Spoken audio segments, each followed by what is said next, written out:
Quem sabe, né? Bom, enquanto isso, viu, Macedônio? Estou aceitando os seus convidados aqui.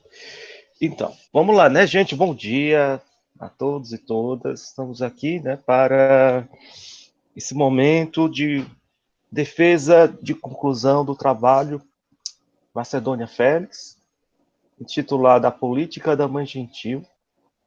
E Macedônia já, como ressaltou antes aqui do nosso momento oficial, né, fez questão, né, de apresentar publicamente, né, nesse formato novo, defesa online.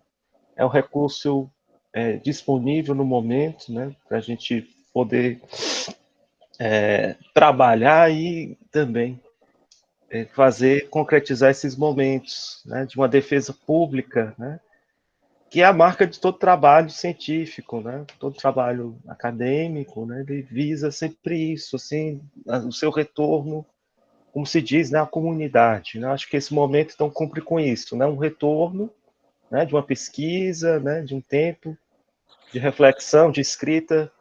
Bom, e compondo a mesa, a banca avaliadora, né, nós temos a presença, né, do Alex Figueiredo, professor da casa, né, nosso amigo e colega já de longa data, e também Ardônio Coelho, psicanalista, grande amigo, né, de Fortaleza, querido, que se dispôs a estar aqui com a gente nesse momento, né, contribuindo, tanto Alex como Ardônio, para contribuir com a leitura, né, do artigo, né, ressaltar para quem está aqui presente que não tem a ligação com a universidade, né, o TCC ele pode ter basicamente dois formatos, o de monografia e o de artigo científico. No curso de psicologia da Unileão, né, optou-se pelo artigo científico.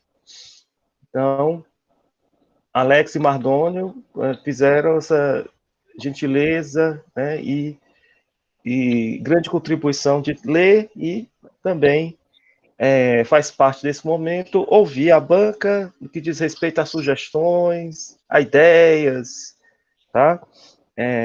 E que a gente pode sintetizar assim como, de fato, contribuições, perguntas também, né? Então faz parte desse artigo ele ser incompleto, né? Faz parte que ele tem assim brechas, aberturas para desenvolvimentos futuros. Bom, mas sem mais demora, eu já queria passar a palavra para a Macedônia e pedir para que ela projete o slide, né, para nós, e dizer, você, Macedônia, você tem um tempo de 20 minutos, eu vou ficar cronometrando esse tempo, tá bom? E aí eu vou te avisando sobre ele. E a recomendação institucional é de que os convidados da banca, cada um tenha 10 minutos, em média, né, para a sua fala, tá? Claro que pode ter um tempinho a mais, tá? Assim, é só mais ou menos um norte, assim, previsão de fala, tá bom? Então, se tudo tiver certo, já podemos já passar a palavra para ti, viu, Macedônia? E se você já pode colocar o seu slide.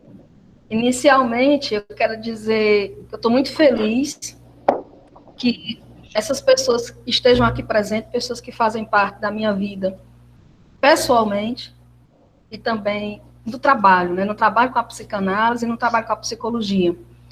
Agradecer a Alex e a Mardônio por terem aceitado trabalhar junto comigo nesse texto. Dar as boas-vindas a Marduquel, minha irmã, a meu sobrinho, Davi, pessoas muito especiais da minha vida, meus amigos. Verônica Zuleide, da Frente de Mulheres, onde eu sou ativista. Muito bom contar com a presença de vocês. Meus colegas de faculdade, Fabrício, Geis, Isaac, colegas de trabalho, Kelly. Oi, Madalena, bom que você está aqui. Todas essas pessoas que são importantes na minha vida e no meu percurso.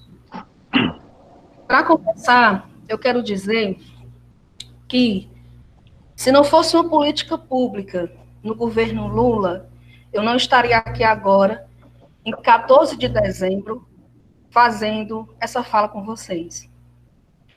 Eu tenho uma bolsa 100% do ProUni, eu concorri, infelizmente, a uma concorrência, com 500 pessoas, e consegui a segunda vaga de apenas 2. Então, eu faço questão de iniciar a minha fala registrando que, sem um governo que insira políticas de justiça social, pessoas como eu, que no momento não têm acesso ao investimento financeiro, eu não poderia estar aqui agora, finalizando o curso universitário, ou pensando em outras invenções e outras saídas na minha vida acadêmica. Então, para iniciar, obrigada, Luiz Inácio Lula da Silva, operário de chão de fábrica, que virou presidente do Brasil. Como vocês viram, enquanto isso eu vou aqui começando a fazer a minha projeção, eu intitulei o meu trabalho, eu o chamei de Política da Mãe Gentil. Todos nós que estamos aqui nessa sala já falamos essa frase. A gente já cantou no hino, né? Pátria amada, Brasil, Mãe Gentil. E eu vou trazer nesse trabalho, vou fazer uma leitura de um momento que nós estamos vivendo, tá assim, a flor da pele de todos nós, que é o momento político, um percurso histórico do PT e da criação do bolsonarismo, uma leitura dos discursos do mestre do capitalista, como, no meu entendimento, isso contribui para políticas de exclusão, e eu faço uma proposta de falar sobre o que seja um fantasma, que é um conceito da psicanálise, eu vou falar um pouco sobre ele, a partir de uma visão no social.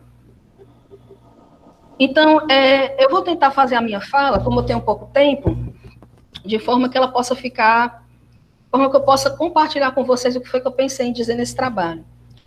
Então, o meu tema, ele é psicanálise e política no Brasil que nós estamos vivendo. Eu já estou começando a projetar o slide, e assim que der certo, Raul, você me avisa? Sim. Eu vou também, na minha fala, compartilhar com vocês algumas frases que eu escrevi no trabalho e ir fazendo esse comentário. Eu vou trazer o PT e a criação do bolsonarismo, porque são momentos fundamentais para nós entendermos o que nós estamos vivendo hoje.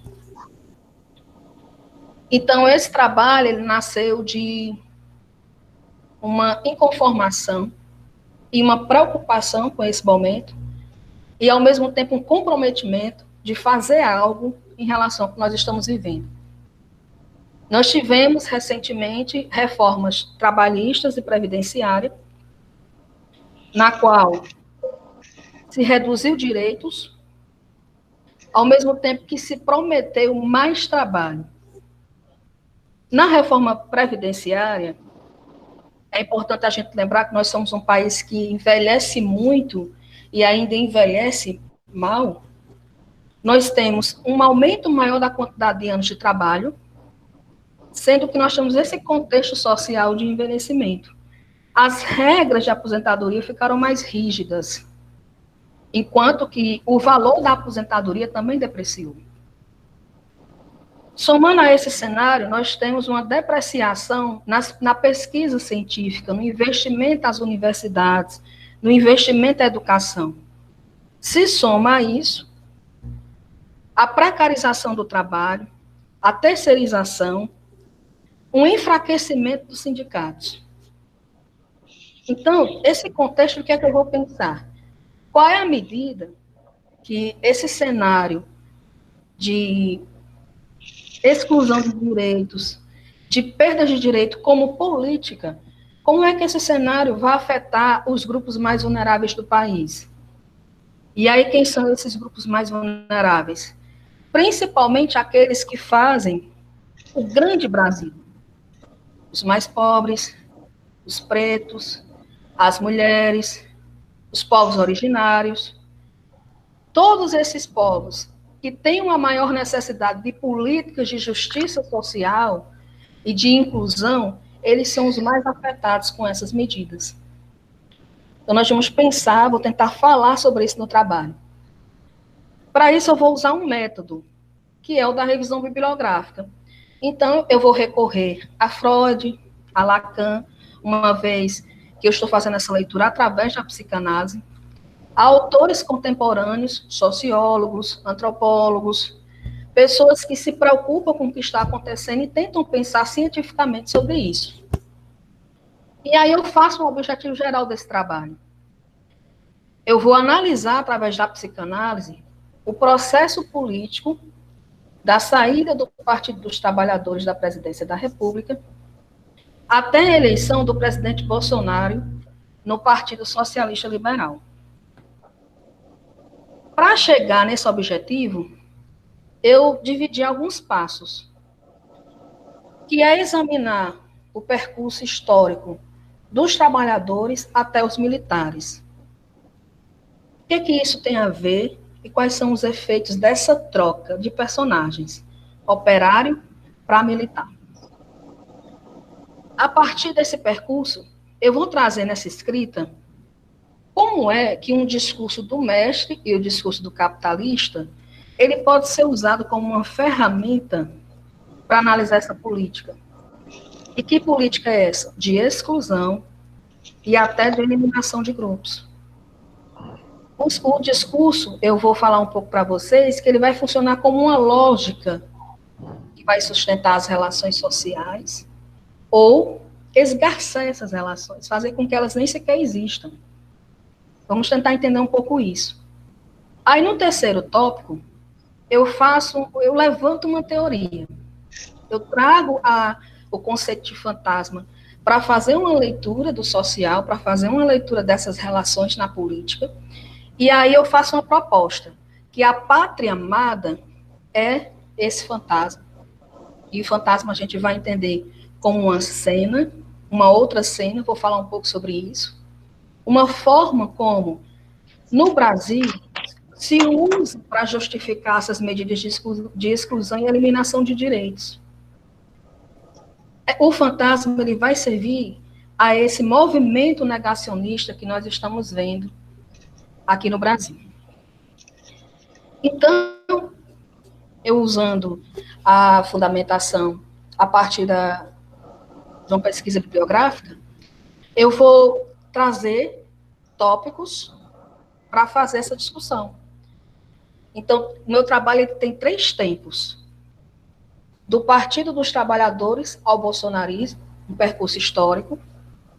No segundo tempo, o discurso do mestre do capitalista e o sustento de uma política de exclusão. E, por fim, o fantasma da pátria amada.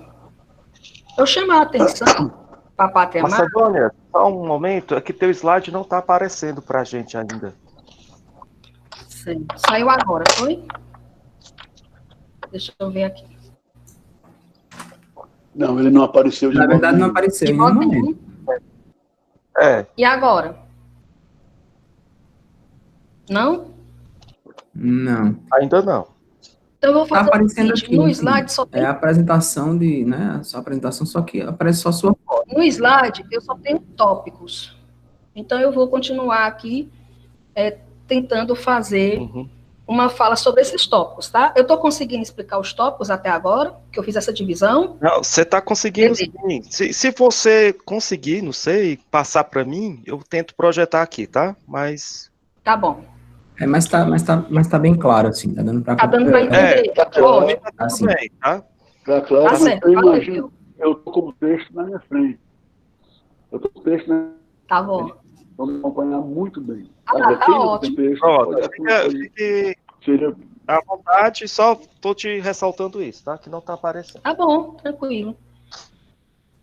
Uma coisa importante que já estava até passando despercebida é por que eu trouxe essa discussão para a psicologia. Nós vimos recentemente na psicologia candidaturas de chapa falando de psicologia cristã, de cura gay. E esses temas, isso tem a ver com uma ideologia de preconceito. Então, quando contextos políticos imperam no país com esse mesmo viés ideológico, isso tende a implicar no exercício das profissões. Então, trazer essa discussão para a psicologia é uma forma de fazer uma provocação a todos nós que ocupamos esse lugar, de escutar o sofrimento humano, alertando que nós temos um compromisso com o tempo que nós vivemos, tanto de tomar um partido, tomar um lugar nesse contexto, como também de fazer um movimento sério de luta, de ativismo, de mudança desse contexto político. Então, eu vou fazer essa divisão em 3 tempos, e nesse primeiro tópico, que eu vou falar do percurso do Partido dos Trabalhadores até o bolsonarismo, eu vou dizer o seguinte, eu vou fazer uma pergunta, quem é a Mãe Gentil? Que política é essa nesse país que se intitula mãe, mas que as suas ações, o seu percurso histórico, sempre está a falar de pai, que é Deus, e que ainda foi eleito para estar em cima de todos. Então, no meu trabalho, eu tento dizer o seguinte, olha, isso não é à toa. Isso tem um sentido, isso está estruturado em um discurso, e isso tem efeitos. Principalmente para quem mais precisa de políticas e de um governo que não trate a pobreza como doença ou defeito, mas que reconheça as desigualdades que fazem o Brasil e pense e execute políticas de justiça social. Por isso que eu não estou falando de assistencialismo, e sim de políticas de justiça social. Eu estou dizendo que essa travessia que o Brasil fez em seus slogans, Brasil, país para todos, era um slogan do PT. Deus em cima de todos, isso tem um sentido e um efeito na forma como o Brasil hoje está funcionando. Então, no primeiro momento, onde eu vou falar de Partido dos Trabalhadores e onde eu vou falar de bolsonarismo, eu vou trazer esse percurso de Lula, operário, show de fábrica, como é que ele foi se fazendo como um líder operário, como é que ele começou a ser representado como alguém que os trabalhadores poderiam se identificar. Então, tem toda uma história de como o PT ele foi se construindo como movimento social, como movimento trabalhista, como partido. Então, nós podemos dizer que a história dos direitos trabalhistas e a história dos operários, do movimento operário, da luta, da greve, ela se confunde com a história de Luiz Inácio Lula da Silva. E ela vai também se confundir com Dilma Rousseff, a primeira mulher presidenta do Brasil.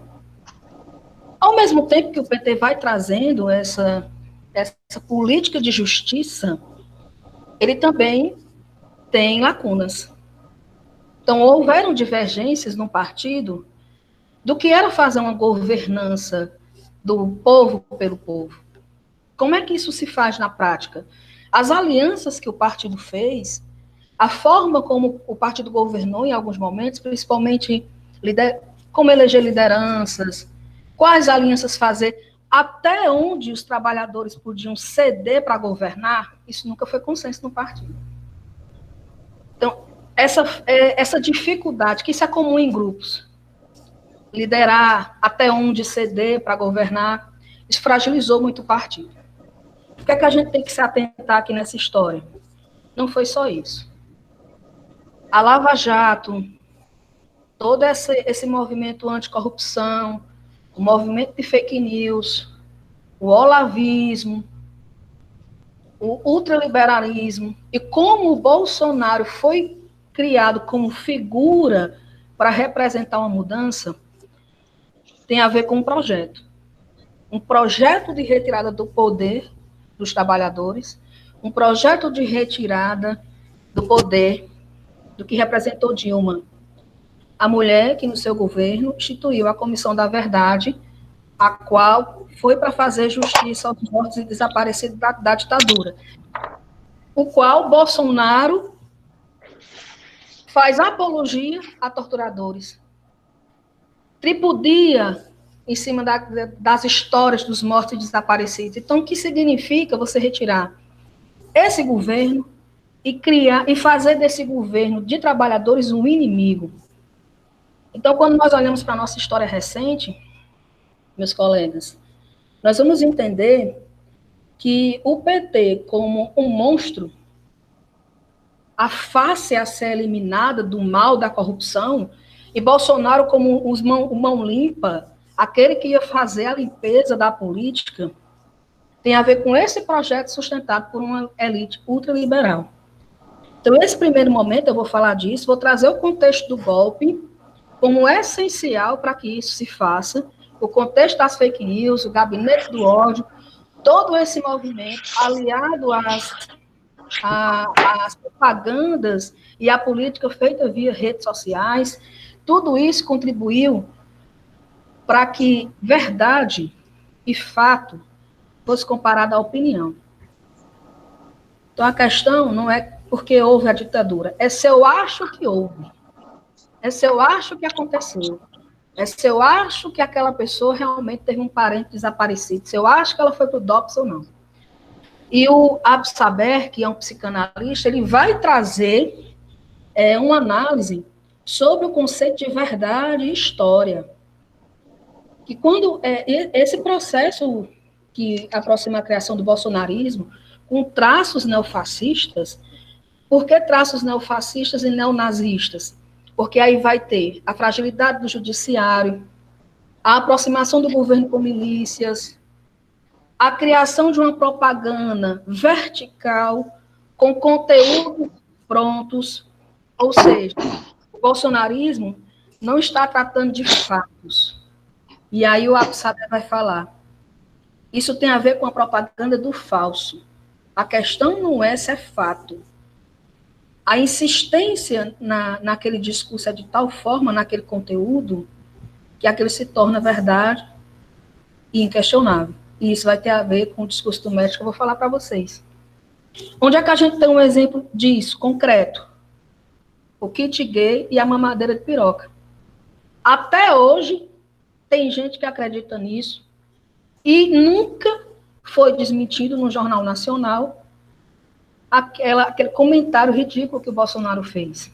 Então, isso tem a ver também com a fragilidade das próprias instituições de comunicação, com o próprio jornalismo, tem a ver com o que a Globo fez em torno desse movimento, silenciando diante de uma mentira como essa. Nunca, até hoje, nunca foi desmentido o kit gay e a mamadeira de piroca.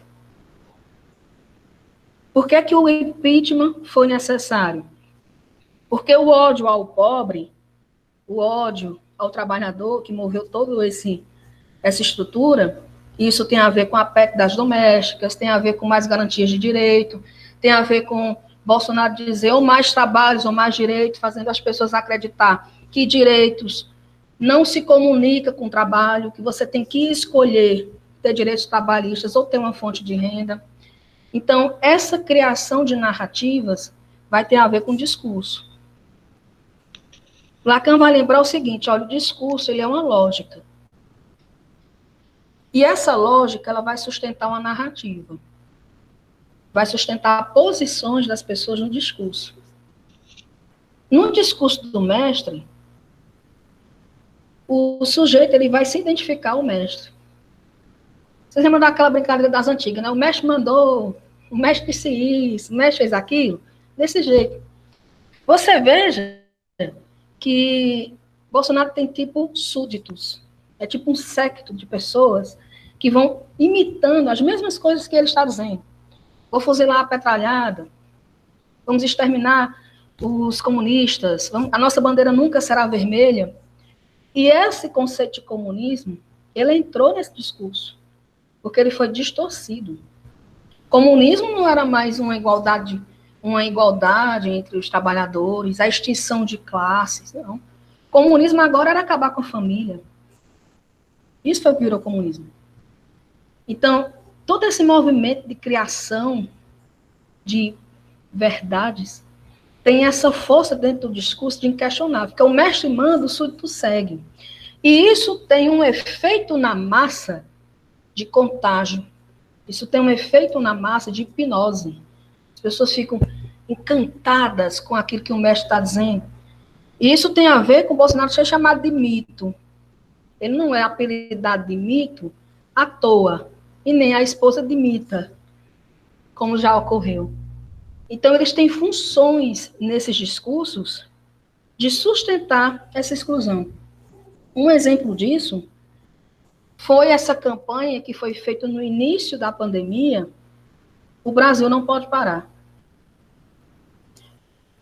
Quem nunca parou foram os trabalhadores mais pobres, os trabalhadores da frente, de saúde, de enfrentamento da pandemia. Esses que sempre andaram aglomerados nos transportes públicos, esses nunca pararam. Essa ideia de que não pode parar, que tem que fazer, que tem que produzir, o próprio é agro, o próprio é tudo, tem a ver com o discurso do capitalista. Produza, produza, produza. Faça, faça, faça. Esse discurso que Bolsonaro, apesar de parecer um bobo, você fica o tempo todo, isso que ele está falando não significa nada, isso que ele está dizendo não é nada. Esse nada tem efeitos não só sobre as pessoas, esse grupo de pessoas que o seguem, como teve efeito em 2018, mais de 50 milhões de votos que ele recebeu, e foi também um voto contra o PT. Chegava-se a dizer assim, isso é irracional, esse voto é irracional. Como pode isso ocorrer? Pode por essa estrutura dos discursos, que a lógica é outra, não tem a ver com você usar o tique e o teto, 2 mais 2 é 4, tem a ver com a forma como você lê a realidade, se posiciona diante dela. Aí por isso que eu vou trazer o fantasma. Porque o fantasma, você não tem nada a ver com Gasparzinho aqui. Tem a ver com realidade psicológica, com nós olharmos a realidade como ela é, por exemplo, olharmos a cultura, olharmos Juazeiro do Norte e fazermos uma leitura do que nós estamos vendo. O que é que Freud descobriu? Essa leitura tem um peso muito grande. Muitas vezes até maior que a realidade, que a própria realidade. Aí vamos tentar pensar isso para o bolsonarismo, com esses traços neofascistas, neonazistas, o líder mãos limpas, que vai fazer a limpeza da política, o salvador, o eleito de Deus. Aí aqui nós vamos lembrar que sem o evangelismo, sem o catolicismo, dificilmente Bolsonaro teria se feito um eleito de Deus. Então teve um apoio enorme desses movimentos para que aquele homem que tinha feito tudo ao contrário, 28 anos não fez nada, disse o que quis e o que não quis. Havia um movimento nas igrejas que dizia assim, mas Deus escolhe os tolos para confundir os sábios. Isso tudo dentro desse contexto de gabinete do ódio, fake news, olavismo. Isso foi ganhando força e fez esse cenário que nós estamos vivenciando ele e falando sobre ele hoje. Macedônia, mais 5 minutos, tá? Para você encaminhar sua fala. Ok. Eu vou tecer alguns comentários sobre esses 3 pontos, para depois dizer o seguinte, isso tem saída? O que a gente pode fazer em relação a isso? Aí eu vou falar o seguinte, olha, o discurso do analista, ele faz uma contraposição a isso que está aí. Porque esse lugar de autoridade, de mestre, de produto, de produza, de faça, de trabalho, de se consuma no trabalho, não. Nós vamos falar o seguinte, a singularidade do sujeito, o espaço para falta, o espaço para o erro. A gente vai percebendo que a política, de uma certa forma, ela é um meio de civilizar. Deveria ser um meio de civilizar, deveria ser um meio da barbárie não se sustentar. E aí eu vou trazer esse comentário do discurso do analista e vou trazer um conceito do Safata, que ele fala do lugar vazio da autoridade. Bolsonaro, Lula, Dilma, Arnaldo Bezerra, Gledson, tá certo. Mas deixa esse lugar vazio, o lugar do mestre, o lugar da autoridade, deixa esse lugar vazio. Qualquer um de nós que estamos aqui, dos 22 que estão nessa sala, podem ocupar esse lugar, desde que compartilhem entre si, simbolicamente, ideias, trabalho. Isso sai totalmente da ideia de eleição, enviado de Deus, o escolhido. é outra coisa. Aí eu quero lembrar que até mesmo agora na campanha municipal, em todo o Brasil, os psicanalistas fizeram um trabalho fundamental. Por isso que eu decidi falar sobre o meu trabalho. Porque existem muitas formas de marcar o final de um curso. Colocar a beca, o chapeuzinho na cabeça, sacudir o canudo. Mas eu quis usar a palavra para dizer um pouco desse meu trabalho e me reunir com vocês aqui em torno de quê? Da fala desse tempo. E isso aponta que nós temos compromisso com o que nós estamos vivendo hoje e que estar à altura do nosso tempo requer um trabalho, requer um compromisso nosso, um trabalho. Por isso que houveram manifestos, manifestações na medida do possível, muitas lives, muitos textos, porque quando nós nos encontramos em torno da palavra, mais uma vez, nós apostamos no início da psicanálise, que foi falar, que foi escutar. E a partir disso, movimentos ocorrem e efeitos são produzidos no laço social. Para finalizar, eu trago uma poesia da Clarice Lispector, que é Lembrar-se. Porque a minha vida, meu povo, deu muitas voltas para que eu chegasse até aqui e pudesse fazer esse trabalho com vocês nesse dia, finalizando esses 5 anos de estudo, onde eu trabalhei e estudei 3 expedientes. Digo para vocês que trabalhar e estudar é impossível. Parece que o objetivo é fazer com que nós, trabalhadores, desistamos de estudar, desistamos da academia e só trabalhemos. Parece que o objetivo é esse. Como uma mulher que atravessou esse impossível, eu quis registrar aqui com vocês esse momento. Escrever é tantas vezes lembrar-se do que nunca existiu. Como conseguirei saber do que nem ao menos eu sei? Assim, como se eu me lembrasse, como um esforço de memória, como se eu nunca tivesse nascido, nunca nasci, nunca vivi, mas eu me lembro, e a lembrança é carne viva. Obrigada a todas as mulheres e a todas as pessoas que antes de mim derramaram seu sangue, seu tempo e suas vidas para que eu tivesse direito à fala e espaço. A todas as mulheres, dedico esse trabalho a todas as mulheres que precisam ter vários expedientes e trabalhar e estudar e fazer o impossível dentro daquilo que é possível. Obrigada a todos.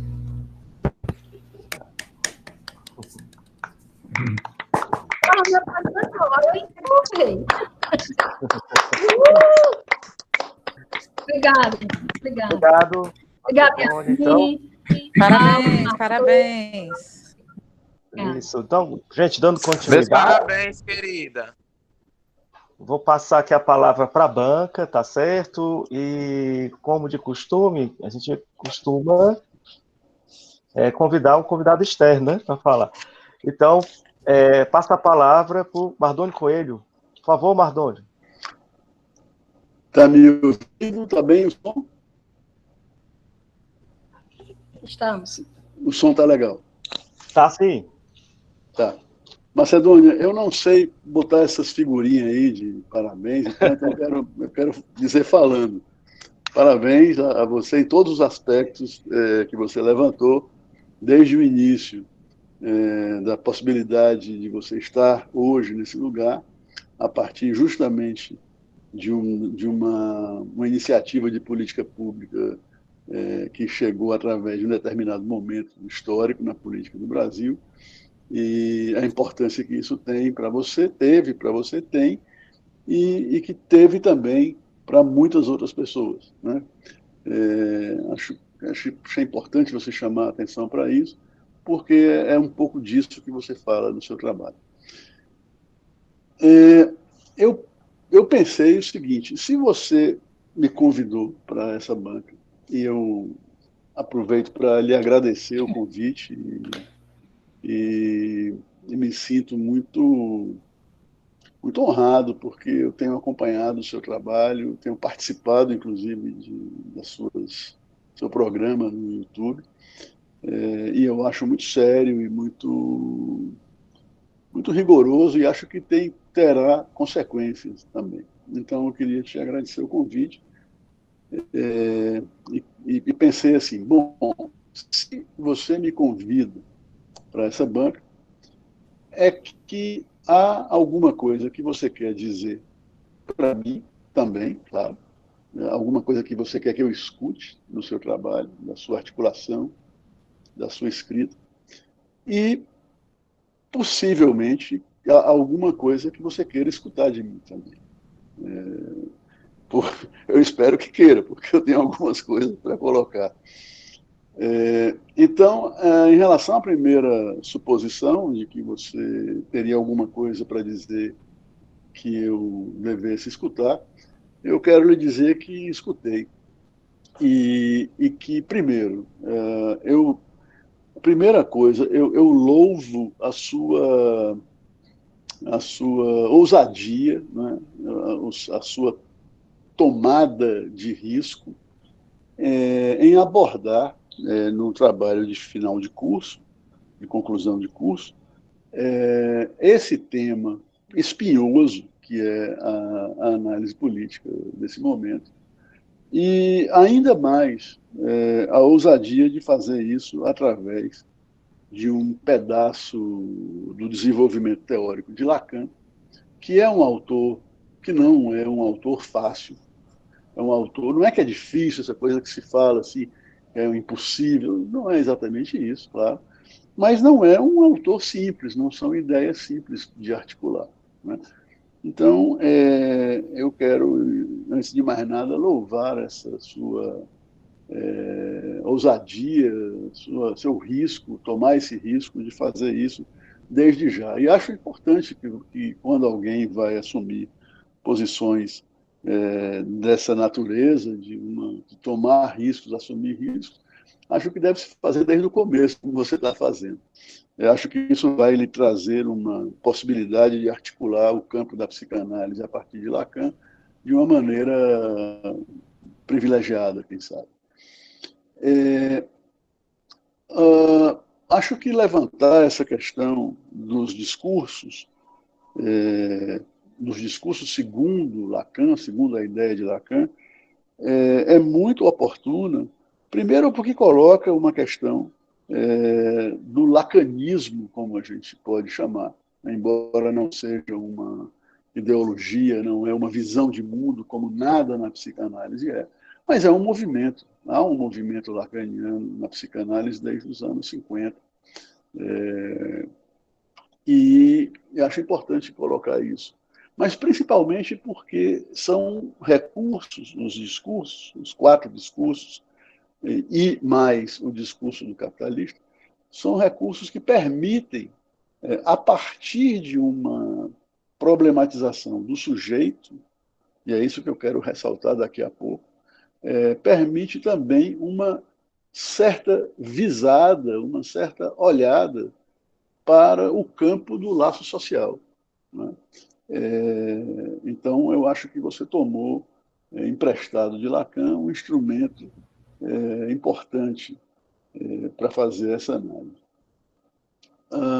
Em grande parte da análise política do momento político brasileiro, eu estou de acordo com você, principalmente com relação às políticas públicas, ao investimento no campo social, o investimento na inclusão social dos grupos de minorias, de toda ordem, de todos os lados. Acho importante se falar sobre isso, poder resgatar isso, no momento em que uma política ultraliberal, neoliberal, e ultra-neoliberal, digamos, na sua feição mais escancarada e, ao mesmo tempo, tosca, rude, como só poderia acontecer num país em desenvolvimento ou subdesenvolvido. Esses termos já se perderam um pouco na história, Mas isso teria que acontecer em países, ou num país como o nosso, que vinha tomando uma certa importância no cenário geopolítico do mundo e que foi exemplarmente e absolutamente competentemente e truculentamente atacado de uma forma extremamente competente que em 2, 3 anos nós nos tornamos isso que nós vivemos hoje. Enquanto o mundo inteiro está começando a ser vacinado, a gente não tem a menor ideia sobre o que vai acontecer com a gente, né? Eu sinto isso de uma forma pessoal, evidentemente, porque cada um de nós sente essas coisas, mas eu sou uma pessoa de risco nessa situação pandêmica. Eu tenho mais de 60, eu sou diabético, sou hipertenso, tudo bem controladinho, mas isso me assusta, porque eu posso ser tomado de uma hora para outra por uma situação que já poderia estar sendo enfrentada e não está, né? Então, eu acho importante que você tenha trazido essa questão das políticas sociais, da inclusão social e do seu oposto, né, nesse projeto neoliberal, ultraliberal. Então, eu não tenho, no ponto de vista da direção que você toma, que você olha, que você aponta, eu tenho, estou de acordo com você. Tem alguns detalhes que eu gostaria de colocar.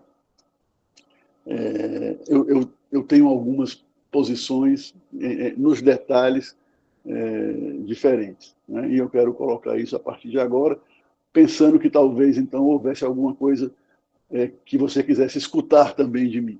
Quer dizer, algo que você queria que eu escutasse e algo que você queria escutar de mim. E aí, como diz aquela brincadeira do morde e assopra, eu já assoprei e agora eu vou morder. Eu fiz o contrário. Eu assoprei primeiro e quero morder agora. Uma coisa, um questionamento só para jogar questões para você, quem sabe, retomar depois. Uma coisa que você coloca no comecinho do texto sobre o governo dos trabalhadores ter sido sofrido um golpe. E foi um golpe, e está sendo um golpe, e um golpe dentro do golpe, né? Mas eu queria me referir a essa ideia de um governo dos trabalhadores, né? Então, eu fiz uma anotaçãozinha aqui no texto que você enviou e que eu li atentamente, e eu fiz uma pergunta que diz assim: teriam os trabalhadores realmente estado no poder? Que é o termo que você usa, né? Os trabalhadores no poder. Teriam os trabalhadores realmente estado no poder nos governos do PT? E eu sou eleitor do PT, sempre tenho sido. Não sou inscrito, não sou filiado a partido político, mas tenho sempre votado no Partido dos Trabalhadores, com raras exceções, né? A composição dos ministérios e a política econômica que favoreceu também aos rentistas, também aos bancos, de uma maneira ou de outra, colocam essa questão de que os trabalhadores estiveram realmente no poder em questão. Coloca isso em questão, né?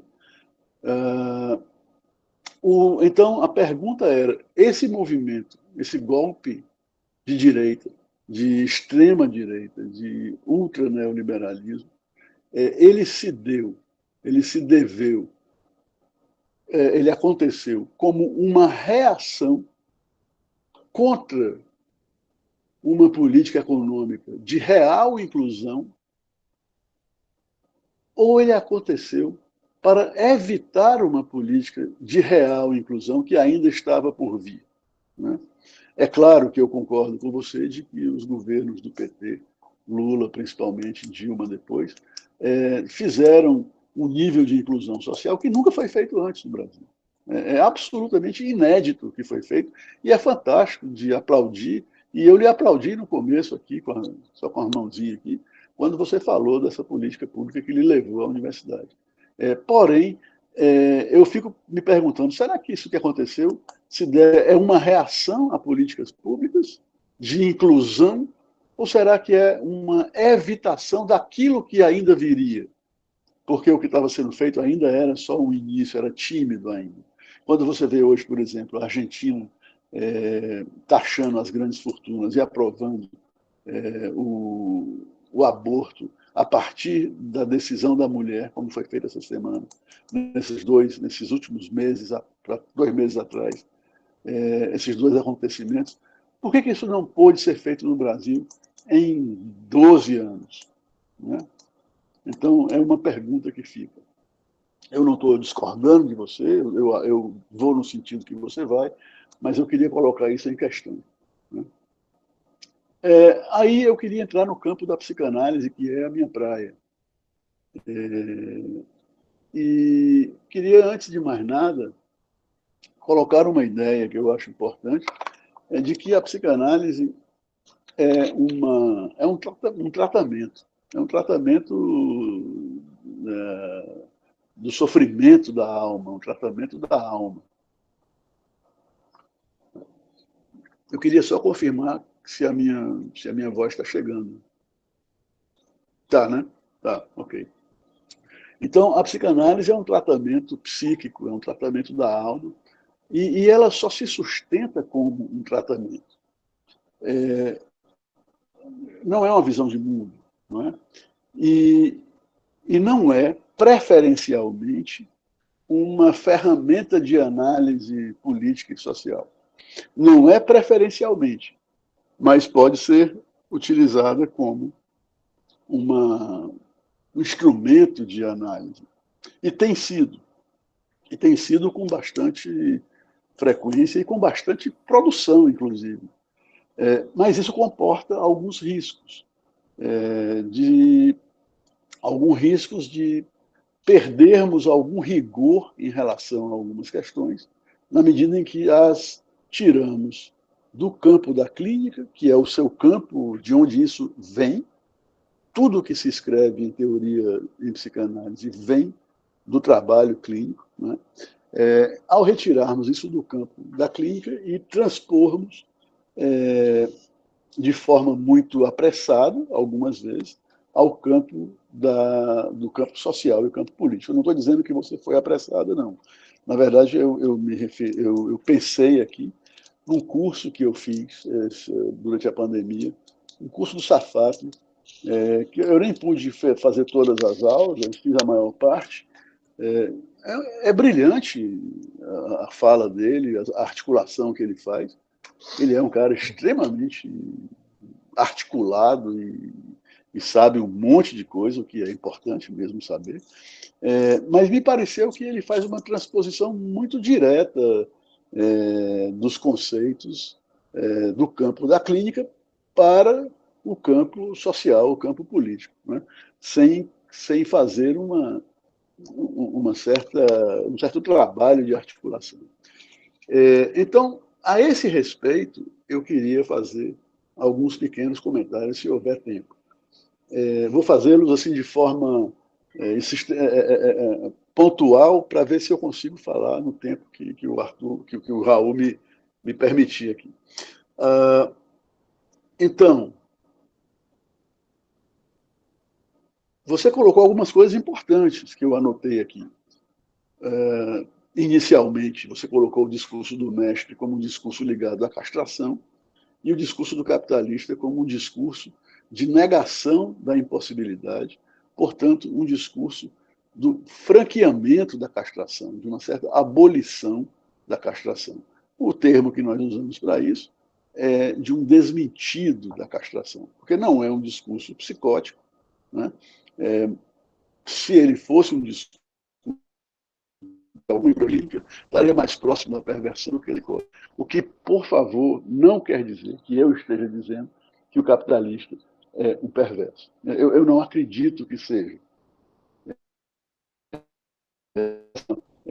Perversão e capitalismo, isso se equivale. Não acho assim.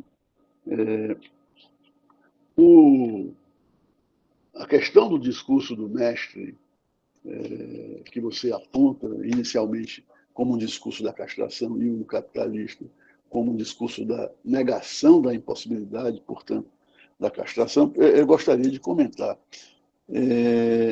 O discurso do mestre ele é um discurso do capitalismo. O discurso do capitalista é o discurso dessa feição moderna, neoliberal, baseada no mercado no mercado de ações, no mercado de dinheiro, no mercado de capitais, como se chama, e de consumo, que Lacan vai dizer, e você apontou isso em algum momento do seu texto, que o discurso do capitalista é o discurso do mestre moderno, né? Então, o discurso do mestre já é um discurso afeito ao capitalismo. Quando Freud diz, não estou falando aqui de Adam Smith, nem de teoria econômica, que não é a minha área, eu estou falando da exploração do trabalho de um sujeito por outro. Estou falando da mais-valia, daquilo que Marx aponta como sendo a mola do capitalismo, que Lacan vai dizer que é o sintoma, né? É o gozo do sintoma. Então, se você tomar Freud no Mal-Estar na Civilização, ele vai descrever o que é o homem de uma forma que, pela frase do Thomas Mann, que o homem é o lobo do homem, ele vai dizer que o que o homem quer não é ser irmão, não é ser colaborador de ninguém, ele quer usufruir do trabalho do outro, ele quer usufruir do corpo do outro, ele quer tomar o outro como objeto sexual sem a permissão do outro, ele quer violar o outro no trabalho, no corpo, no sexo, na violência, em todas as esferas. O que o homem quer é explorar o seu semelhante. Então, é um discurso muito afeito a esse modo de trabalho. Eu não sei se há alguma outra forma inerente ao homem de laço de trabalho que não seja esse. O socialismo, como dizia o Antônio Cândido, que é um cara fantástico, já faleceu recentemente, ele dizia assim, o socialismo é aquilo que pôde ser arrancado a fórceps, com muita luta, de dentro do capitalismo. Quer dizer, os ganhos socialistas, as posições socialistas ou sociais-democratas, etc., como, por exemplo, as propostas do Partido dos Trabalhadores, que não é um partido socialista, não é um partido... É um partido social-democrata. É o que a gente tem de mais próximo do social-democracia, são as propostas do Partido dos Trabalhadores, do qual eu me orgulho de ser um eleitor. Então, já estou me perdendo aqui com a questão da política. Mas a ideia dos discursos, o discurso do mestre é um discurso que, apesar de tudo isso que estou falando, ele contém uma dialética que, como está em Hegel, entre o senhor e o escravo, né? Entre o mestre e o escravo. Não é tão simples de que o mestre manda e o escravo obedece. É assim quando a gente olha o funcionamento. Mas há uma dialética entre o senhor e o escravo. O senhor manda, mas para isso ele paga um preço. Ele paga um preço da ignorância sobre o desejo. Se você reparar no discurso do mestre, quem está abaixo do mestre é o S barrado. Está no inconsciente como a verdade do mestre. O que é o sujeito barrado? É o sujeito do inconsciente. E o que é inconsciente para nós? É o desejo, né? O que é recalcado? A pulsão, o representante da pulsão. E é isso que vai gerar o desejo, é a causa do desejo. Então, o mestre manda, mas paga o preço da ignorância sobre o seu próprio desejo. Ele não sabe por que ele manda. Ele só manda. O escravo, por outro lado, se deixa escravizar na medida em que evita um embate com o mestre por um reconhecimento, por um amor, digamos, que é mais ou menos o que Hegel coloca. E nesse embate, quem ceder primeiro, perde. E quem não ceder diante do perigo da perda, do perigo da morte, se torna o senhor. O escravo cede e se deixa escravizar. em compensação, quer dizer, não é bem uma compensação, mas dialeticamente, é o seu saber fazer que constrói a civilização. Então, há uma dialética de perde, ambos ganham.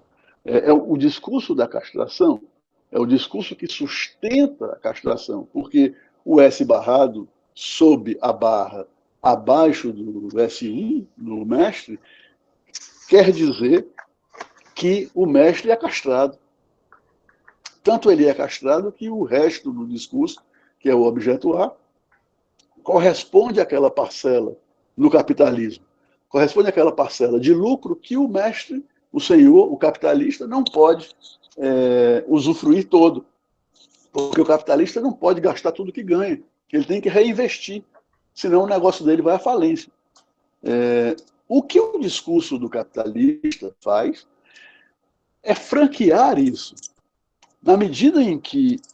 e você tem toda a razão, Marcelo, né, quando você descreve o discurso do capitalista como um discurso que exclui aqueles que dele não podem participar. Eu acho também. São excluídos como... nem aparece no discurso. Né? São consumidos. Eu acho que, se você tiver curiosidade de assistir um filme chamado Soylent Green, eu vou dar aqui um spoiler, é um filme dos anos 70, no final do filme a gente percebe que aquilo que... uma ação que a população recebia era feita de proteína humana. Então, os que restam desse discurso são consumidos também, né, como restos mesmo. Então, por outro lado, no discurso, quer dizer, retomando o discurso do capitalista, no discurso do capitalista, abole-se a castração. Pode tudo, né, porque não depende mais da produção e do consumo dos bens de produção. Depende de uma outra coisa, depende de um consumo de algo que se propõe única e exclusivamente a anestesiar o sujeito, a distrair o sujeito, enquanto o sistema financeiro funciona.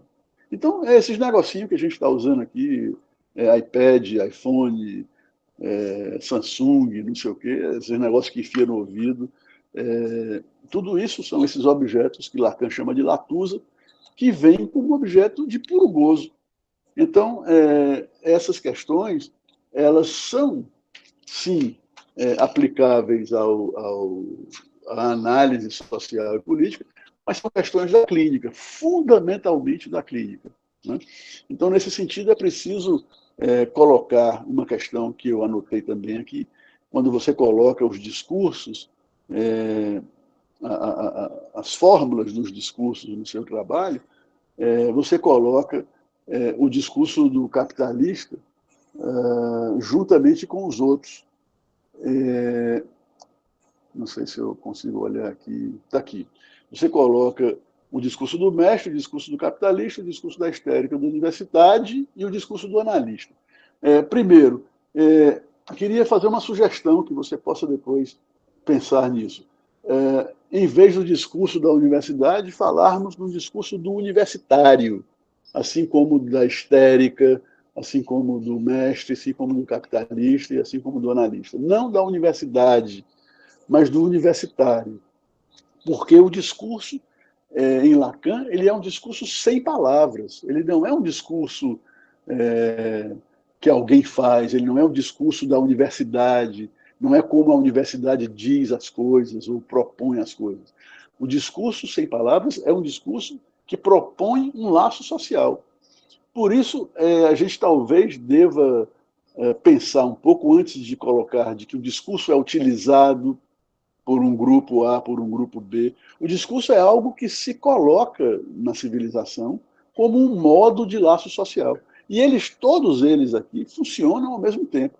Agora, o discurso do capitalista, ele uma ideia, se você se interessar, é de você colocá-lo fora desses outros quatro.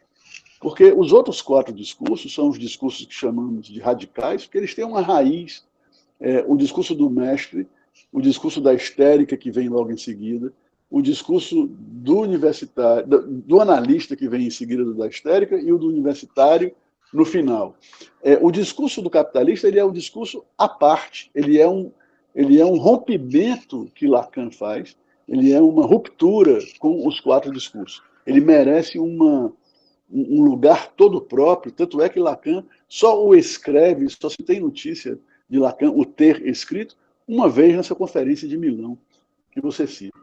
Então, era basicamente isso que eu gostaria de comentar a respeito da questão dos discursos serem laços sociais, ou um deles não chega a ser um laço social, que é o discurso do analista. Ele não é um laço social na medida em que ele é um laço a 2. Né? É o analista e o analisante. E um espaço entre os dois, onde aquilo que é inconsciente se passa, flutua, trafega. Né? Então, não sendo um laço social, não devemos pensar no discurso do analista como um discurso que pudesse combater ou substituir um outro. É verdade que se cada sujeito atravessa uma análise, ele não se deixa tomar como objeto de gozo do outro, ou do capitalista, se você quiser, ele não se deixa tomar com essa facilidade toda que o sujeito humano, de um modo geral, se permite. Mas é uma questão de 1 a 1. Né? Na conferência que Lacan fala do discurso do capitalista, ele diz o discurso do analista poderia ter se oposto ao discurso do capitalista. Mas nós chegamos tarde demais. Não quer dizer que ele acha que pode propor o discurso do analista como uma visão de mundo que pudesse libertar o sujeito de uma situação neoliberal, por exemplo. Não é isso. Chegamos tarde demais porque a psicanálise, quando chega, isso tudo já está instalado. O discurso do mestre é o discurso que funda a civilização. Inclusive, é o discurso que permite que o discurso do analista venha se organizar depois, já a partir do sujeito do cogito cartesiano, depois de Shakespeare escrever que Hamlet se pergunta ser ou não ser. Né? Então, o discurso do analista é um discurso muito particular nesse sentido mesmo da palavra, porque ele é um laço de trabalho a 2. Né? Para encerrar, porque sei que estou tomando muito tempo, eu queria lhe parabenizar mais uma vez e dizer que a direção do seu trabalho, que o rumo do seu trabalho, assim como na clínica, o leme que dirige isso para onde vai é seu. Né? O que eu estou tentando dizer com todo esse blá blá blá é, primeiro, que eu lhe agradeço o convite e agradeço a Raul também, que é meu amigo e colega. E segundo, que quis apontar essas pequenas nuances que podem talvez contribuir um pouco com alguma organização de rigor em relação aos conceitos. Mas era isso que eu tinha para falar. Muito obrigado. Alex, que é outro membro da banca, eu não conhecia, então, desde já, um prazer em conhecê-lo. Pessoal, encerrei. Obrigado. Obrigado, Mardônio. Valeu. Obrigado a você. De imediato, já passo a palavra para Alex Figueiredo. Bom dia, prazer também, Mardônia. Bom dia a todos e a todas que estão aqui, né? Macedônia, parabéns pelo teu trabalho, tá? Acho que essas palavras que o Mardônia já trouxe aí acho que exaltação da tua coragem mesmo de escrever sobre isso. Eu fiquei pensando que, lembrando agora de um outro trabalho, Raul, que também é de orientando o teu, é do Vinícius, né? Que ele vai falar sobre, enfim, fascismo e tal. Uhum. E assim, como isso está se configurando, né? Como uma escrita, assim, né? De um tempo histórico que a gente está vivendo, né? Como esse teu documento é um documento importante de ser registrado, de estar aqui datado nesse momento para daqui a uns anos a gente vê o que era esse momento que o Brasil está vendo. A gente nunca ouviu tanto, né, palavras, assim, no nosso cotidiano, as palavras fascismo, autoritarismo, como a gente está ouvindo de uns anos para cá, né?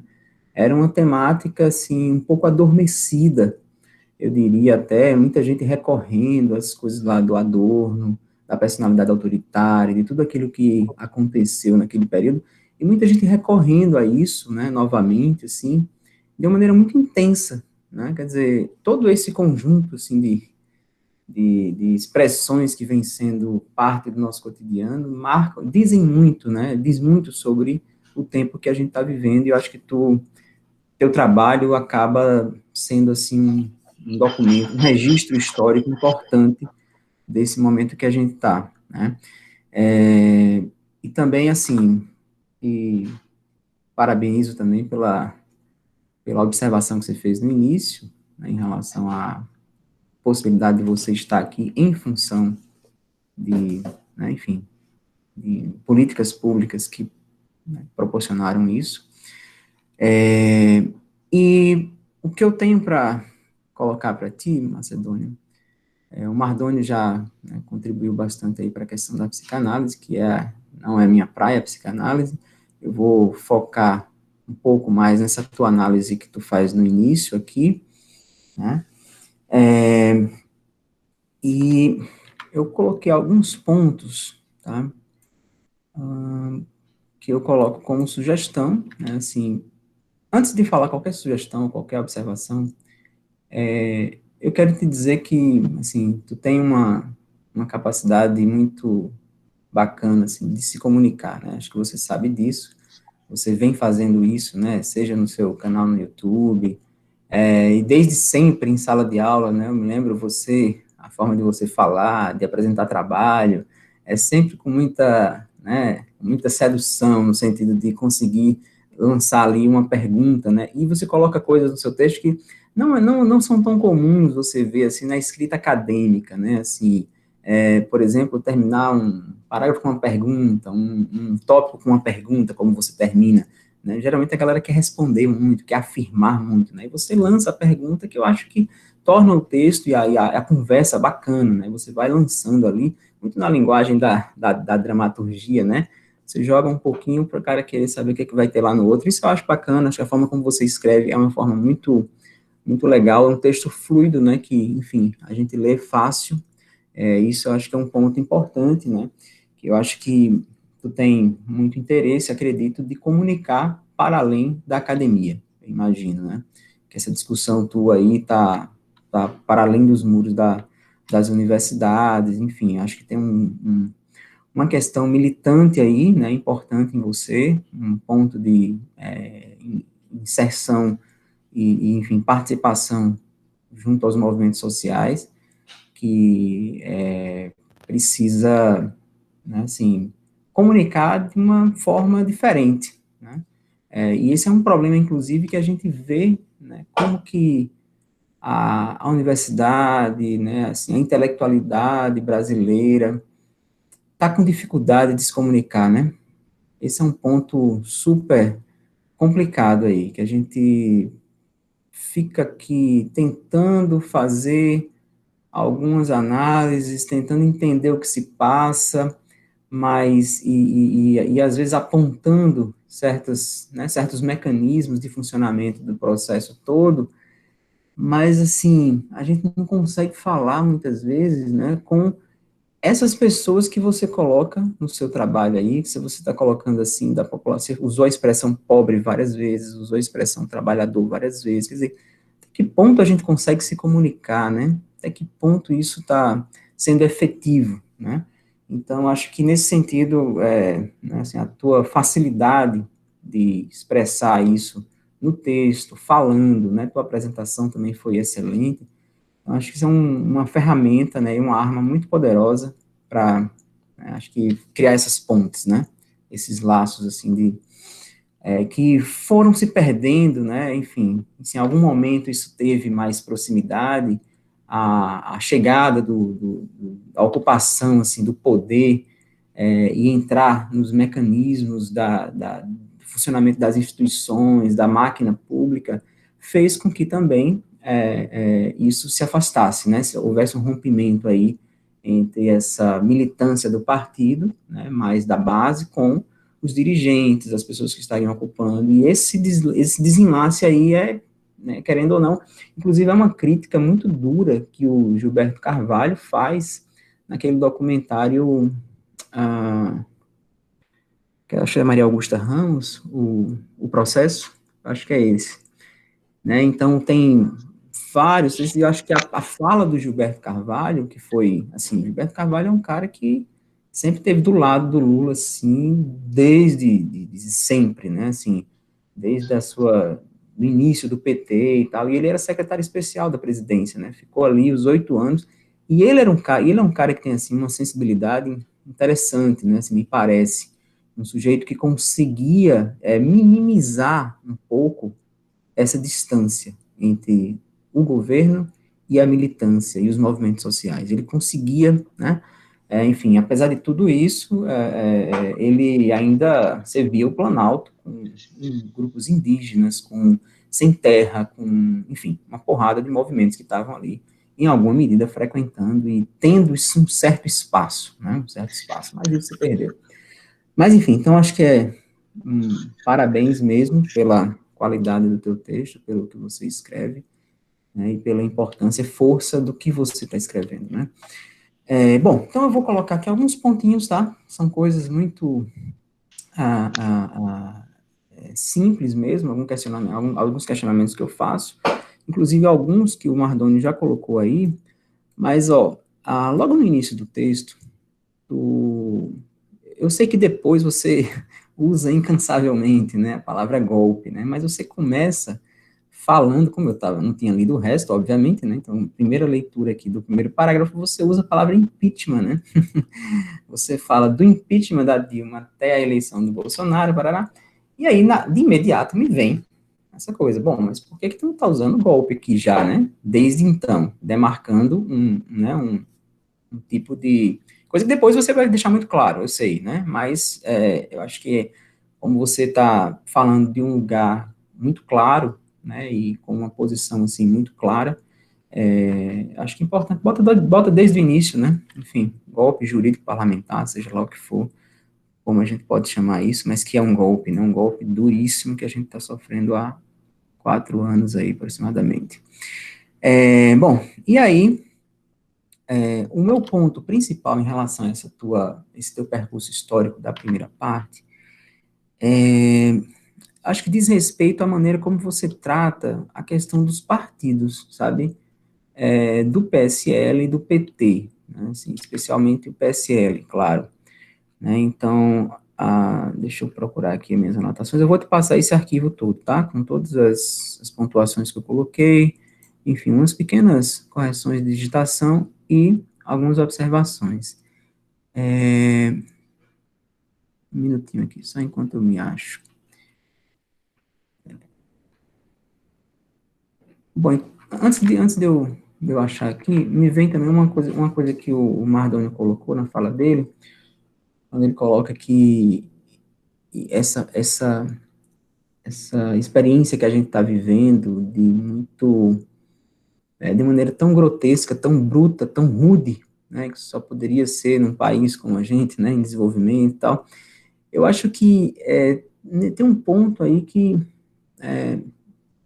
eu sei que teu objetivo é analisar o Brasil, obviamente, né, a nossa realidade, mas se a gente for pensar a nível internacional, né, quer dizer, como é que um país que é a maior potência do mundo coloca um Trump na presidência também, né? É algo para se pensar, que é a expressão também extremamente, sim, da rudeza, né, da brutalidade, da ignorância, entende? Tudo que você imaginar semelhante ao Bolsonaro, no mesmo patamar, não sei se pior, se mais duro, mas enfim, está no mesmo campo, no mesmo campo. E você tem outros países também caminhando na mesma direção, né? Hungria, enfim, todo um movimento que é mais para além do Brasil, né? Mas, enfim, quando você coloca aqui a questão do... Cadê? Bom, quando você cita aí, que página é essa? A página 6 do documento. Na página 6, você fala do... Você cita o Bolsonaro ainda como membro do Partido Social Cristão, aliás, ainda como integrante do PSL e tal. E aí, assim, eu acho que eu sugeriria para você aí colocar uma notinha de rodapé, explicitando mesmo toda a vida partidária de Bolsonaro, sabe? Porque ele passou por 9 partidos, não é um cara que tem qualquer compromisso ideológico com partido algum, né? É um sujeito que está ali por conveniência, e aí é onde entra, acho que a minha um pouquinho de discordância em relação a isso, né? A maneira como você fala do PSL, que me parece que você dá uma importância, assim, talvez maior do que o que me parece ter, né? Mas aí tu vê com o Raul, assim, como é que tu analisa isso. Mas olha só, logo depois tu vai falar o seguinte, a salvação, que essa frase que eu acho que eu vejo um problema nela, quando você diz assim, a salvação proposta pelo Partido Social Liberal vai construir o bolsonarismo, né? Então, eu acho que, né, o Partido Social Liberal, ele existe desde 93, sempre foi uma sigla pequena, muito inexpressiva, desses partidos que sempre ocuparam aí um lugar de conveniência, né, vai para onde o poder está. O Bolsonaro fez parte do PP durante muitos anos, que é também um partido. Então, eu penso que quando você for falar da construção do bolsonarismo, cabe aí uma análise que está muito... O PSL é só um... Como é que eu posso chamar? O PSL é só foi um lugar para abrigar o Bolsonaro nesse momento. Somente isso, assim. Não vejo que tem um partido que me parece ser um partido, porque se a gente for pensar na ideia de partido no Brasil, isso é bem complicado, né? A gente sabe que, por exemplo, você tem o partido como PCdoB, né? O PCdoB, ele tem lá no estatuto dele, é um partido stalinista, né, e tal, não sei o que, é um negócio bem... que não condiz com as práticas e já foi deixado isso aí, né, de lado e tal. Então, se a gente for pensar assim, talvez em ação partidária no Brasil hoje, me parece que a gente pode falar de partido. O PT, sem dúvida, né, o Lula costuma dizer que é o único partido que tem no Brasil, né, partido mesmo, é o PT. Obviamente que ele tem boa parte de razão, mas eu considero também que o PSDB, né, tem essa cara de partido, embora com toda essa entrada aí de figuras como Dória, né, que vem aí, enfim, mudando essa imagem, você tem o MDB mesmo, querendo ou não, bem ou mal, sendo essa coisa que é o MDB, é um partido, e fortíssimo, né, e eu diria que o DEM, né, que é o antigo PFL, né, eu imagino.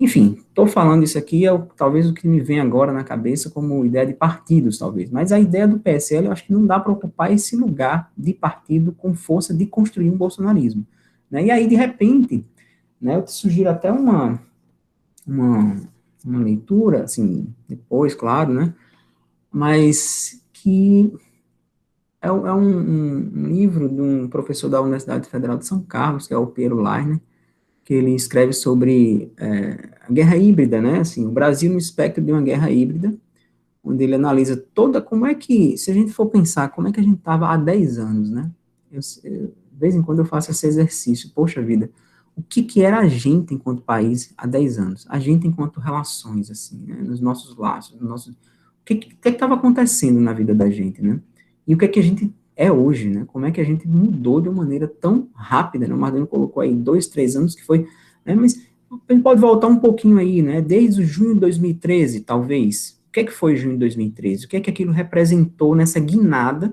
por exemplo, que você tinha Dilma até ali tendo 80% de aprovação, 70% de aprovação, de repente, ela cai, pá! Né? Depois do junho de 2013, ela cai para, sei lá, 30%, 40%. Então, assim, é algo muito estranho, algo muito esquisito ali, que acompanha, por exemplo, movimentos semelhantes como as revoluções coloridas, né? Então, tem toda uma questão aí, que é o que o Piero Leiner, nesse livrinho aqui, ele vai falar dessas operações psicológicas, né? E aí me chama a atenção que você faz uma questão de trazer a ideia dos militares, né? Você cita um pouco, acaba não entrando tanto neles, mas aqui o Piero Leiner faz uma análise, ele é um antropólogo, e é um cara que estuda muito a doutrina militar, né? o pensamento militar no Brasil. Então, ele traz, assim, elementos sensacionais para a tua análise aí, sabe? E pensar no domínio, né, da pauta, né, nesse jogo de inversões. Por exemplo, quando você fala do comunismo aqui, deixa eu ver aqui, você diz assim, um novo conceito de comunismo, em algum momento do texto, né? E isso não é uma coisa nova, importante que se diga, né? Isso é algo que está no início dos manuais, lá na cartilha, é o beabá das cartilhas de operações militares, né?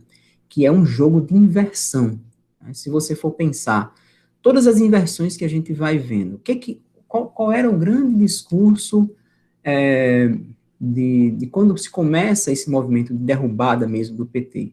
O que se dizia sempre, né? Você colocou muito bem aí, você disse que o comunismo virou a ideia de ser algo que vai destruir a família, né? É uma das coisas que fala. Mas se falava o quê? O PT aparelhou o Estado, né? Isso era muito forte. Que o filho do Lula era dono da Friboi, dono da Oi, não sei o quê. Essas coisas todas, onde é que estão essas coisas todas? Onde é que foi parar tudo isso, né? Basta olhar para a família Bolsonaro. Que o Brasil guiava sua política com base numa perspectiva, através de escolhas que eram ideológicas, era o que dizia, era o que todo mundo dizia, e é o que Bolsonaro não se cansa de falar, né? Vamos ter um governo técnico que vai guiar suas escolhas não por questões ideológicas, mas é exatamente o que ele faz, e o que não se fazia antes, né? Quer dizer, como é que o PT aparelha um Estado e leva um golpe desse Estado, né? É muito esquisito, né? Então, tudo que se dizia, então, a ideia da inversão está aí, e é o que o Piero Leiner fala muito no livro dele sobre essa história da guerra híbrida. Cria-se uma inversão em tudo, que daqui a pouco você transformou tanto o conceito que você não consegue mais voltar para dizer o que é exatamente aquilo que a gente está falando, né? Por que está se falando de petismo como comunismo, quando, na verdade, não tem nada a ver uma coisa com a outra, né? O petismo virou o comunismo, né? O PT virou o comunismo. Quer dizer, e ninguém questiona, mas peraí, o que é isso? Ninguém vai mais à raiz das palavras, porque se inverteu tanto e se, né, destroçou tanto aquilo dali que passou a ter realmente um outro significado. E isso é parte, né, de uma estratégia que me parece aí vem sendo documentada muito, né, por essa galera que está estudando essa questão da guerra híbrida, vem sendo documentada de uma maneira muito curiosa, né, que eu acho que merece atenção. A gente precisa olhar um pouco para isso. Essas formas de comunicação, como é que você traz as fake news bastante, né, então aí entra já abre aí uma possibilidade de entrar nesse campo também, né? Então, acho que essa análise poderia pegar um pouquinho aí, né, essa construção dos anos 2010. Eu estava lembrando de uma coisa, né, recentemente, todo mundo sabe que, né, a Globo vem aí reprisando novelas, né, como o Projac fechou nessa pandemia, então ela está pegando as novelas que, enfim, foram passadas recentemente e vão reprisando, né, e recentemente ela passou uma que depois até virou um filme com aquele Marcelo Serrado, que era o Crow, né, enfim, o nome da novela eu não lembro agora, mas tem uma personagem nessa novela que era aquela Cristiane Torlone, que ela fazia uma mulher super rica, mas com toda a caricatura desse Brasil, assim, preconceituoso, que odeia pobre, que não sei o quê, né, tudo isso. E aí eu fui pesquisar quando foi que essa novela passou. Ela passou em 2011. Em 2011, uma figura como aquele personagem da Cristiane Torlone seria uma figura completamente abominável, assim, no nosso cotidiano. Assim, ela era a caricatura. A caricatura, Cleidiane está dizendo aqui, fina estampa, exatamente, é isso aí mesmo.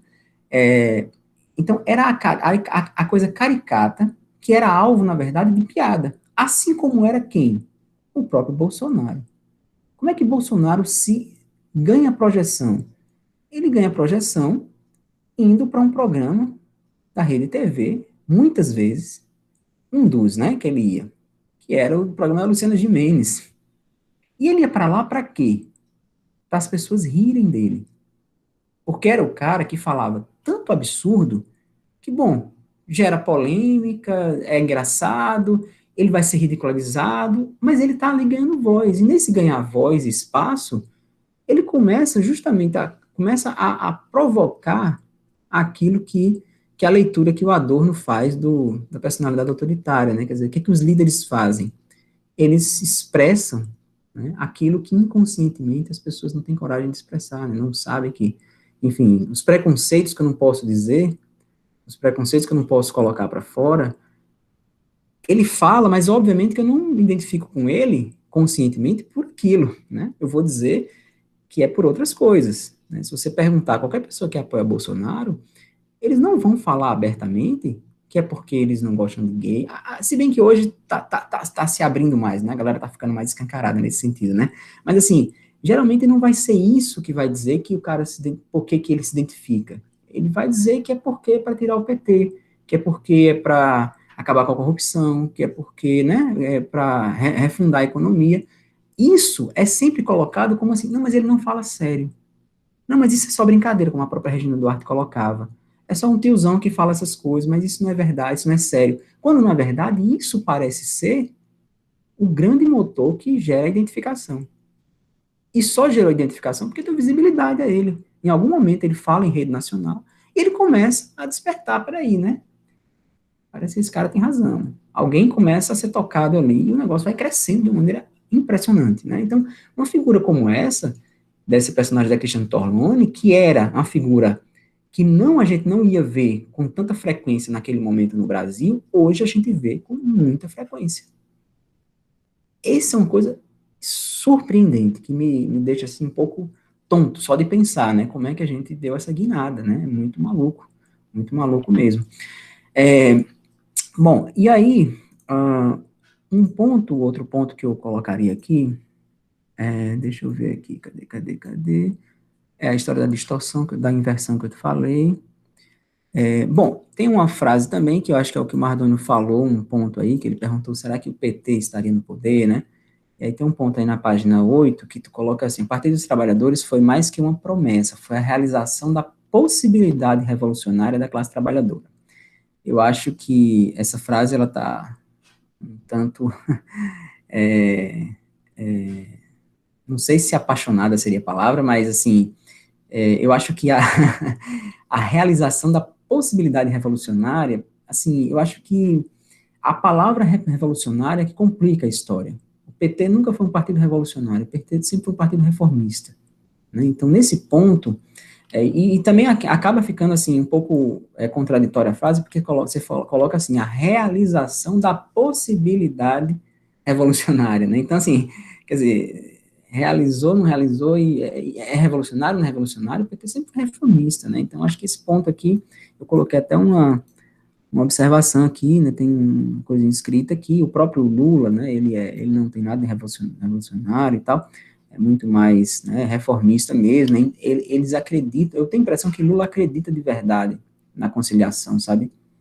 E esse é talvez aí uma das grandes limitações que me parece ter nele, assim. Ele é a maior virtude e a maior limitação que tem, que ele acredita na conciliação. Ele é otimista e é muito, né, enfim, esperançoso nesse sentido. Parece que fez sentido durante um tempo, mas a gente viu que essa conciliação, né, que você problematiza muito bem, né, até que ponto isso é possível, né, até que ponto isso não, né, também a gente sabe que é resultado, é fonte desse golpe que o país sofreu, né. Aí, novamente, aqui você traz de novo uma coisa do PSL, e aí tem, bom, aí tem um outro ponto aqui para terminar, né, a minha isso aqui, que eu acho que eu também estou falando demais,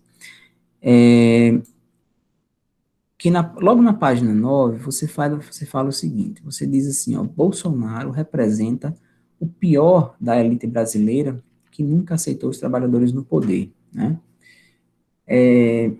Aí entra uma coisa aí, e talvez a gente precisasse problematizar, né, o que a gente está chamando de elite, na verdade.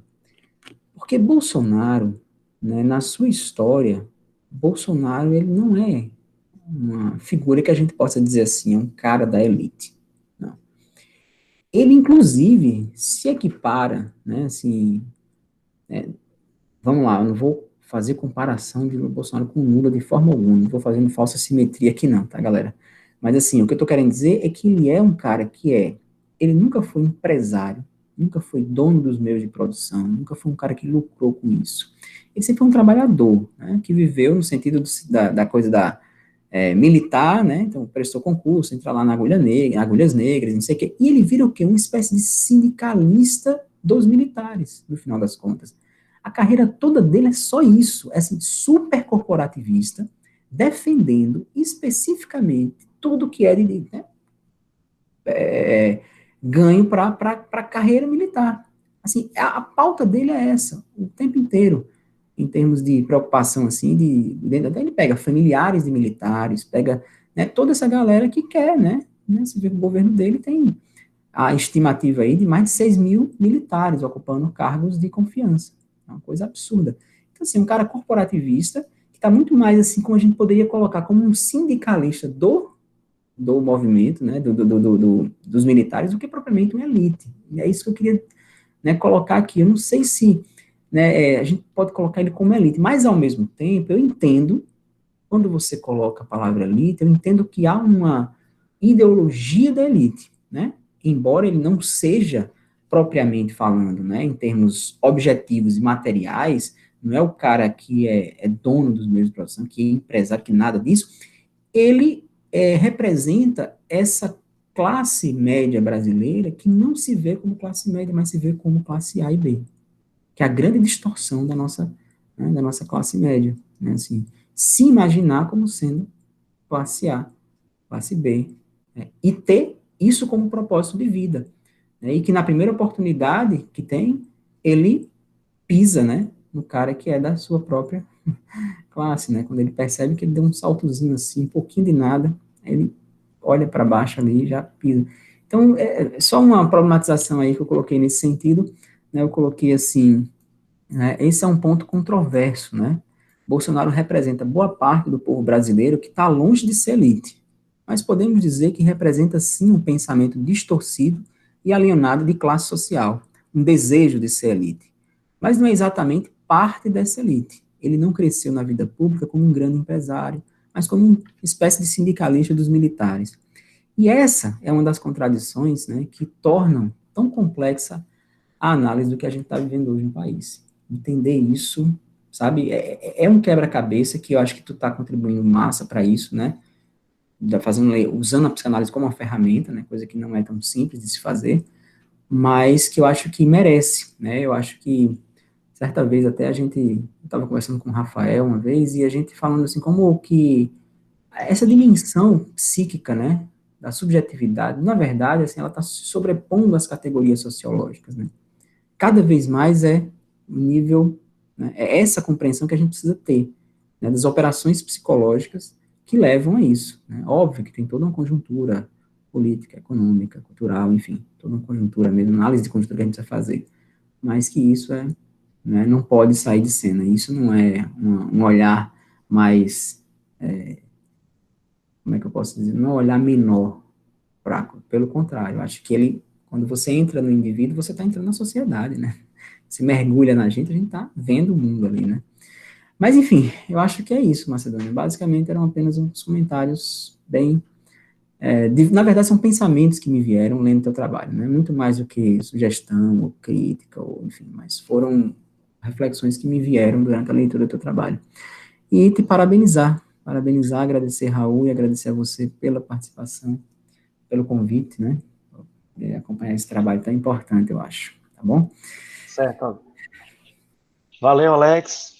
Muito obrigado por todas as palavras, né, e a mim cabe o papel sempre chato, né, da banca de encaminhar, encerrar, passar adiante, mas só queria ressaltar, né, que o que nós estamos fazendo hoje nos convida a reenviar todas essas questões que estão sendo levantadas. O artigo está cumprindo com esse seu propósito, né, de gerar questões, e reviar isso a outros espaços, né? Eu só queria ressaltar aqui, né, da nossa banca, iniciativas como o Mardônio, que já há muito tempo coordena, né, o Psicanálise Política em Fortaleza, um colóquio, né, para, né, a gente ter tempo. Nós estamos lá, e é importante ter esse espaço, né? E Alex também já pôde também organizar, né, Alex, outras iniciativas. Eu lembro de uma que era arte política, né? Então, assim, também uma forma de colóquio, né, como espaço onde se possa exercer democraticamente a palavra, né, fazer uso da fala, e se contrapondo a esse grito de ódio, né, fascista, enfim, que permeia, né, os meios de comunicação da nossa época, né? Então, acho que tem muitas questões, fiquei pensando em várias, mas estou guardando aqui, estou exercendo aqui, né, uma castração, né, de não falar, né? Mas é isso, faz parte. A recomendação acadêmica, ela sugere que possamos, nesse momento, ficar sós, né, orientador do trabalho e a banca, para conversar brevemente, né, literalmente, sobre uma avaliação do artigo. E aí, nesse sentido, eu estou convidando, olha a chatice que eu vou fazer, né? Mas convidando quem está a se retirar, né? Para ficarmos aqui somente eu, Mardônio e Alex, tá, gente? Então, eu peço para que vocês gentilmente se retirem por um momento, que é o tempo que a banca delibera sobre a nota, tá? Então, peço a compreensão de vocês para isso. Espero que estejam me ouvindo, acho que sim. Tá? Estão saindo. Sim, Raul. Você também, né, Macedônia? 5 minutos, né? É rapidinho. Vou até interromper